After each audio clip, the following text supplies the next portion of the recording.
Көкүрөк кысылып, үйүңүзгө барсаңыз, үй тарып, рызкымда береке жок десеңиз, ушул дуаны кылыңыз. Албетте себептерди аткарып. Пайгамбар алейхиссалату вассаламдан келген: Аллахуммагфирли замби, ва васси'ли фи дари, ва барик ли фи ризқи. О Аллахым, күнөөмдү кечир, үйүмдү кенен кыл, рызкыма береке бер деп. Баленин бардыгы ушу күнөөнүн улантып жүрүшүндө, тобо кылбашта.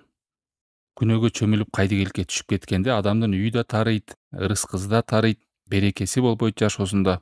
Мына көрдүңүздөр, биринчиде пайгамбар алейхиссалату вассалам күнөөнүн кечирилишин сурады. Аллахым, күнөөмдү кечир деп. Андан кийин үйүнүн кенен болушун сурады. Үйдө кенен болгондо ошол аялы жакшы, үйүндө береке бар, рызкысында береке бар, жакшылык менен уланып кете берет. Ушул дуаны жаттап алыңыз да, дайыма айтып жүрүңүз. Бул пайгамбар алейхиссалату вассалам жашоосунда айтып жүргөн.